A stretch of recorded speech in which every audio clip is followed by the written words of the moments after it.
Oh man, I need some riffs. Like, I'm gonna get some riffs. Hey, man. Yeah. You know I can get some riffs. Yeah, I've got some riffs. Sweet. So, what you want?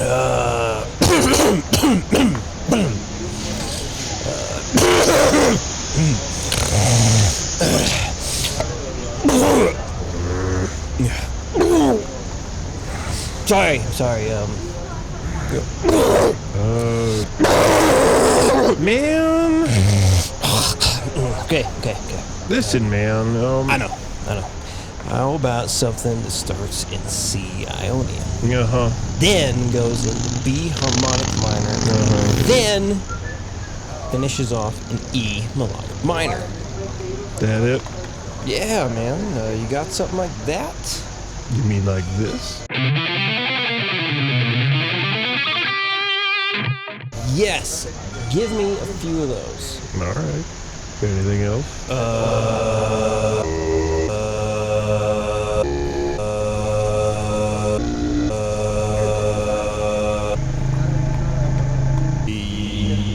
Yeah, how about stuff that goes from Phrygian to locrian? Like this?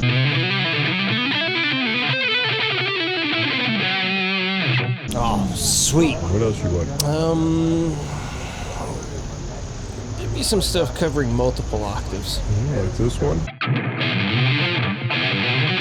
The hell no, that shit was fucking stupid. Look, Try again. Yeah, that's friggin'.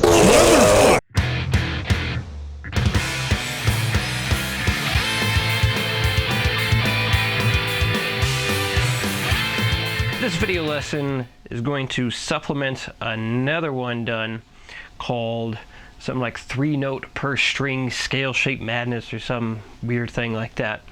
So the person who initially asked me the question about showing all kinds of examples with 3-note per string scale shapes followed up, and he did get more specific with some examples. Now, fair warning to everyone, this video is going to cover a lot of different riffs. I believe 20, and I probably should have broken this video down into multiple parts, but it's done. I have learned a good lesson. Don't do so many things in one shot, but hopefully it's still informative and whatnot. So the first portion of riffs, we have 3 that are going to demonstrate going from C Ionian into B harmonic minor and then finishing with E melodic minor. So before the riffs are demonstrated, let's talk about what is going on with those modes or scale shapes. So C Ionian, same thing as the C major scale. You have the notes C, D, E, F, G, A, B, and then back to C for the octave. B harmonic minor has the notes B, C sharp, D, E, F sharp, G, A sharp, back to B. E melodic minor has the notes E, F sharp, G, A, B, C sharp, D sharp, and then back to E. So for the first riff, what I did was use the last note of each bar as the transition note into the next mode or scale, because the last note in each bar is a note in the next scale. So when I'm going from the C Ionian, I hit this B note as the last note in the first bar of the first example, and that's going to transition into the B harmonic minor.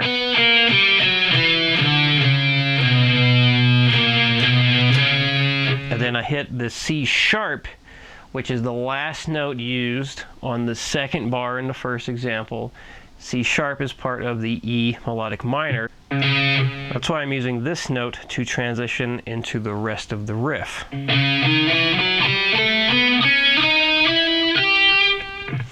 And picked that note to finish with, the G, because I just like the sound of it. So here we go, first riff.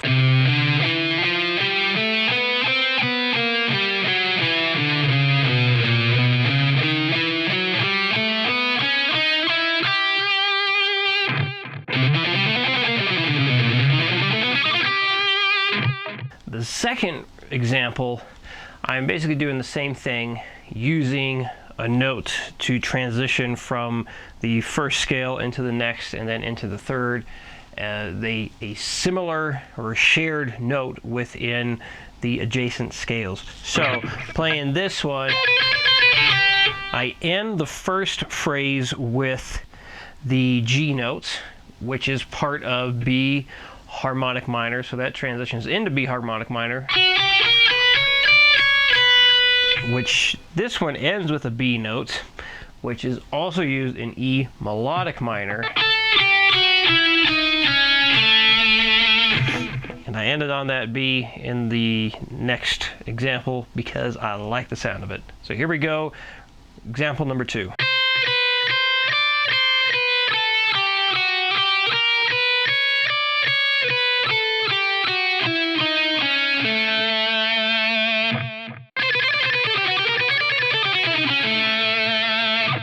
For this third and final example for the first group of riffs, I wanted to use finger tapping and have a shared arpeggio for all 3 of the scales.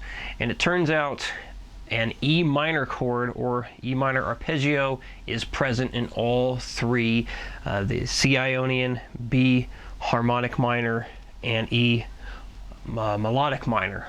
So what I do is start with the E minor arpeggio being tapped, and then I just move around to the other notes within each scale. So there are some slight variations that happen going from scale to scale to scale, and then I finish it off with just some more E minor arpeggio tapping stuff and a fairly challenging slide at the end of the riff. So here we go with the third example.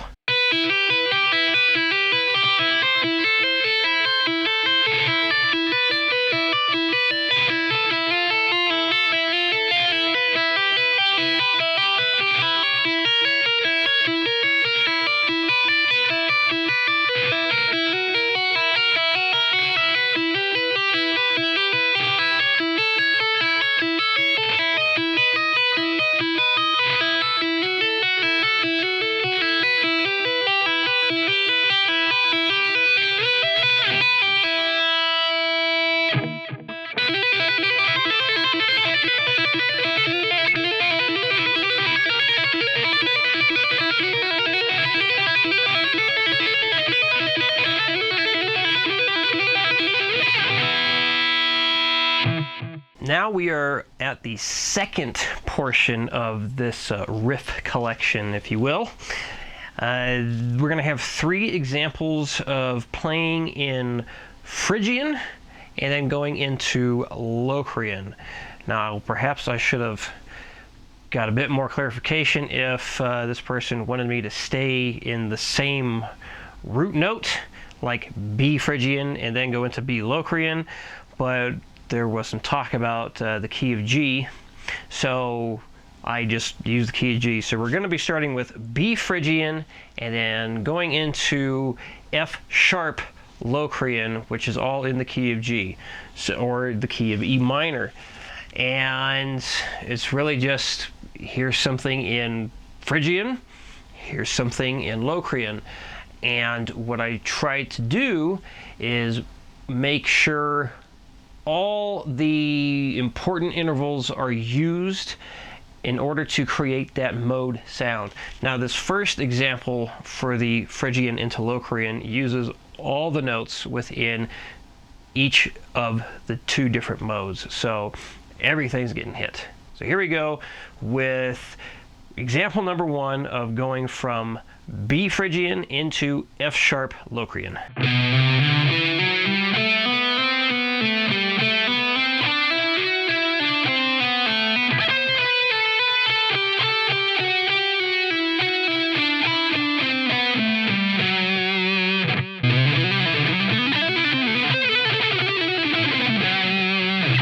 This next example is fairly minimal.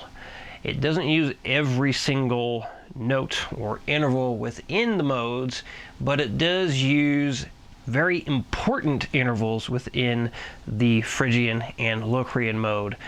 And I think it's a fairly heavy sounding riff that does get the point across that this sounds like it's in Phrygian and this one sounds like it's in Locrian. So here we go with example number 2 of going from Phrygian into Locrian.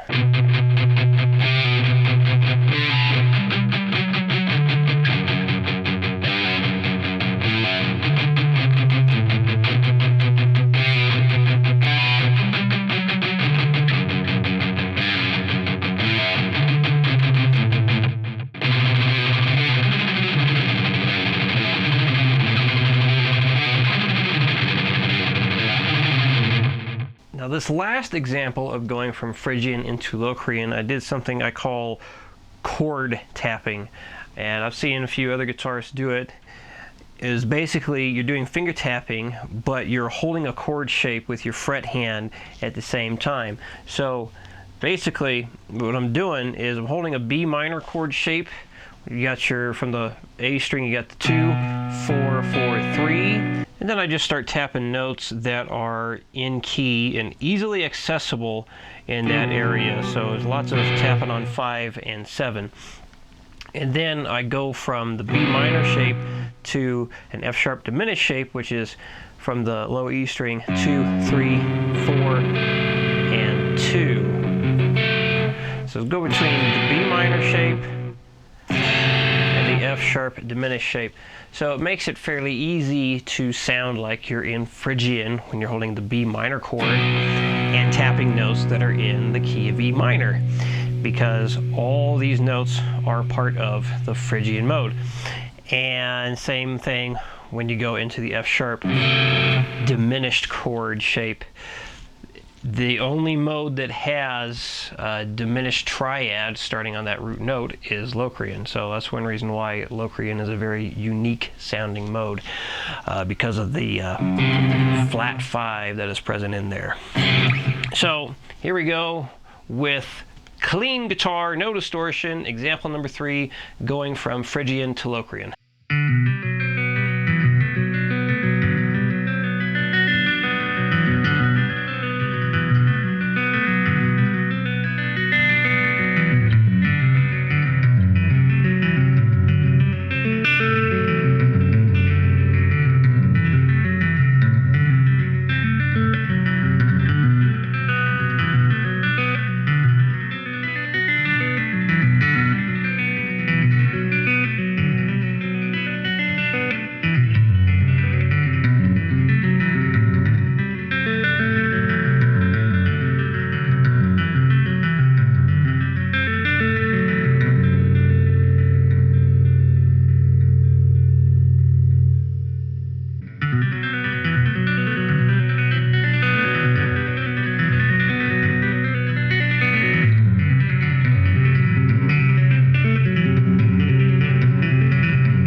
So this next section, which is really the last section, is going to have the most examples, and it covers each mode in the key of G, going up 2 octaves and then going up 3 octaves. So what I mean by that is if you start on G, you're going to climb up.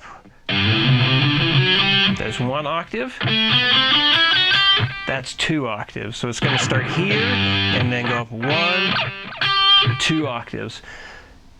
Now, after I go through some riffs using all 7 modes in the key of G, going up 2 octaves in various ways, I'll show some riffs that go up 3 octaves, and it's basically like the same kind of pattern that happens for each one.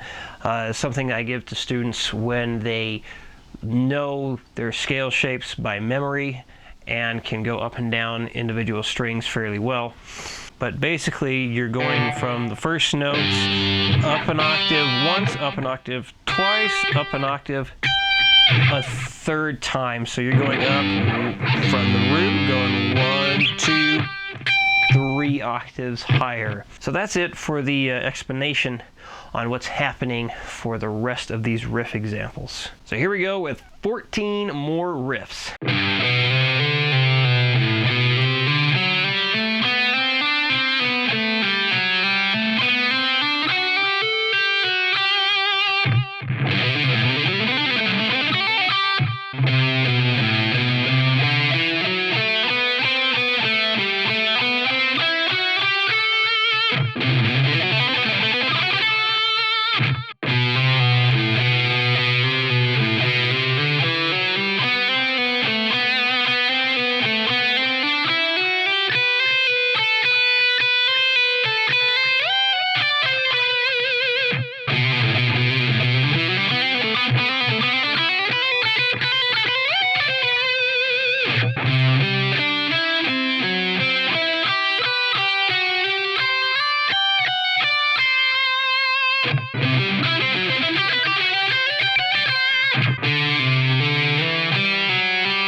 Alright, that's it. No more riffs. Finally done with all the new material.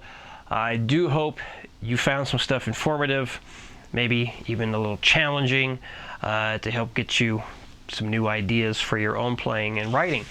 Now, if you have any questions that came up while watching this stuff or trying this, let me know. And if you would like more examples kind of in the same vein as this, just tell me what it is that you want. Like if you want a few different exotic scales put together into one riff, we can do something like that. But again, just let me know what scale it is that you want, or scales that you want, the root notes and whatnot, and I will get something together for you. That's it. Video's over. Lesson is done. If you like what you saw, I'd appreciate you hitting the thumbs up. And subscribe to the YouTube channel if you have yet to do so. If you would like to contribute to helping lessons like this get made more often, please check out the Mile High Shred Patreon page. There is a link to the website in the video description. You can also help spread the name of Mile High Shred by commenting on the video and sharing the video. Anything you do does help and is greatly appreciated. And always, thank you very much for watching.